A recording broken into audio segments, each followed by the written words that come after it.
कोई उम्मीद नहीं, सीधा और बहुत क्लियर है इस मामले में कि आप एमएसपी कानून को बनाइए। किसानों की मेहनत का, उसकी कीमत का, उसकी लागत का मूल्य लगाने का अधिकार सिर्फ किसान को मिले।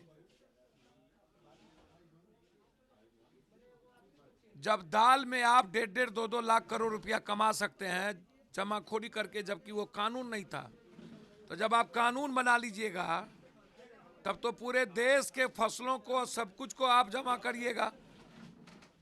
और हिंदुस्तान में कल कितने पर आप खरीदिएगा फसल किसानों की तय आप करिएगा, और बेचिएगा कितने पर तय आप करिएगा। तो आप तीनों कानून को खत्म करिए,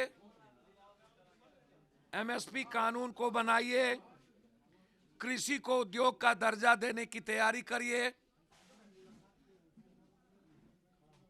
स्वामीनाथन कमेटी की रिपोर्ट अब नहीं चलेगी, अब नई रिपोर्ट लागू करने की जरूरत इस हिंदुस्तान में, बहुत क्लियर। और ये लड़ाई आर पार की होगी। युवा परिषद कल से 5 तारीख से वीर कुंवर सिंह के जमीन से किसान मजदूर रोजगार यात्रा की शुरुआत होगी।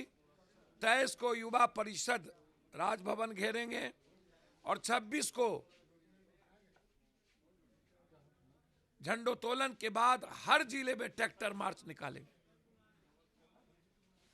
और कल से पूरे बिहार की दौरा की शुरुआत होगी।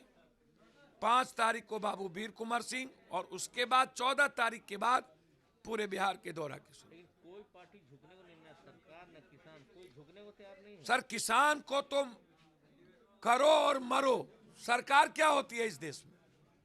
जनता के सामने सरकार की क्या वैल्यू?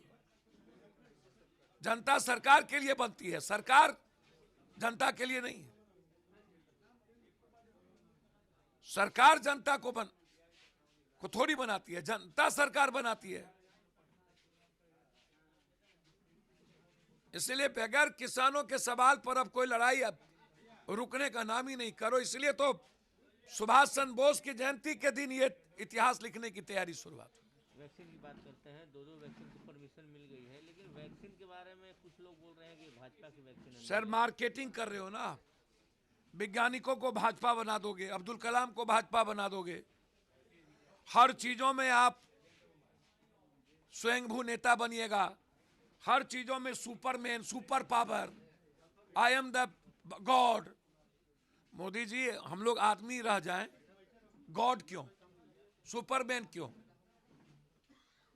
और आप कभी कहते हैं पूरा देश को हम फ्री में देंगे वैक्सीन, और कभी कहते हैं 1 करोड़ रुपया में 1 करोड़ लोगों को देंगे, कभी कहते हैं 1 करोड़ के बाद 2 करोड़ को देंगे। तो आपकी विश्वसनीयता तो नोटबंदी में भी समाप्त थी, ब्लैक मनी में भी समाप्त थी, जीएसटी में भी समाप्त था। 1 महीने में कोरोना खत्म, नोटबंदी में चिंता मत करिए, 1 महीने में सब कुछ ठीक, आप नौकरी मिल जाएगी तुरंत आपको। तो कौन ट्रस्ट करेगा आप पर? आप बताइए ना कि भारत के 130 करोड़ लोगों को कब तक वैक्सीन लगेगी? भारत के पॉलिटिशियन को तब तक वैक्सीन नहीं लेना चाहिए जब तक भारत के अंतिम व्यक्ति तक वैक्सीन नहीं पहुंचता है। मैं अपील करूंगा कि वैज्ञानिकों का सम्मान करें, वैज्ञानिकों को बेचे नहीं। और मोदी जी हमेशा हर चीज को बेचते हैं, मार्केटिंग करते हैं, जो ठीक नहीं है। सही कहा है, जिन लोगों ने भी, जिन नेताओं ने भी यह सवाल किया है, वह वैक्सीन पर, वैज्ञानिकों पर सवाल नहीं किया है, वो वैक्सीन का राजनीतिकरण और मार्केटिंग पर सवाल किया।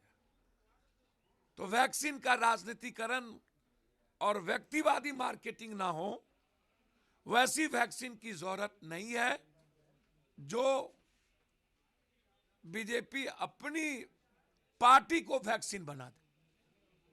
तो बीजेपी पार्टी की वैक्सीन नहीं है ना, ये वैज्ञानिकों के द्वारा बनाया हुआ भारत के लिए वैक्सीन। तो भारत के प्रत्येक व्यक्ति को लग जाएगा, तब पप्पू यादव वैक्सीन लेगा। लव जिहाद की बात आपने की, कानून नहीं। लव जिहाद में राम कृष्ण शिव को क्या कहेंगे? तो उनको भी लव जिहाद बनाइए ना।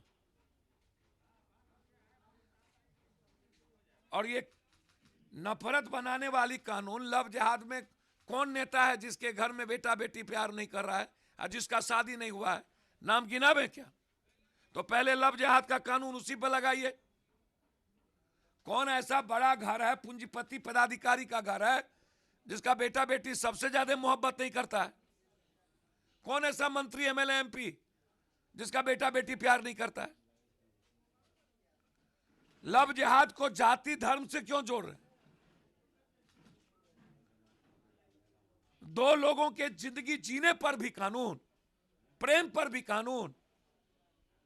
इस कानून का सख्त विरोध किया जाएगा भारत में। आप किसी की जिंदगी को नहीं छीन सकते, किसी के जिंदगी जीने के तरीके को नहीं छीन सकते, और कानून के आड़ में किसी धर्म, मजहब, किसी जाति के बीच नफरत पैदा नहीं कर सकते। यदि आपको ये कानून बनाना है तो पहले नेताओं पर लागू करिए, पूंजीपतियों के घरानों पर लागू करिए, और पदाधिकारी को घरों पर लागू करिए, सीधा। बिहार की बात करते हैं, आरजेडी ऑफर कर रही है। बहुत सुंदर, बधाई हो आरजेडी को। नीतीश जी को स्वीकार करें और स्वतंत्र बिहार के निर्माण में उनको मुख्यमंत्री सौंप दे। प्रधानमंत्री 2024 है ना भाई, तो 2024 तक नीतीश जी को चलाने दे। बधाई दे रहा हूं। नीतीश जी स्वतंत्र राजनीति के पक्षधर रहे हैं, और जिस तरीके की राजनीति देखने को मिल रहा है वह नीतीश कुमार जी के स्वभाव के विपरीत है। तो यदि सद्बुद्धि दिए हैं आरजेडी को तो बहुत बहुत बधाई। 5 साल से अपने युवराज को कहिए कि समर्पण करे नीतीश कुमार जी के प्रति। 5 साल सरकार चल जाएगी। जनता ने जो मैंडेट दिया है और जिस तरीके के हालात हैं, और कुर्सी को लेकर के जिस तरीके का अहंकार और खींचतान है, मुझे लगता है कि यदि शिवसेना कांग्रेस के साथ मिल सकती है तो बिहार में भी कभी कोई बीजेपी के साथ मिल सकता है, कभी किसी के साथ मिल सकता है।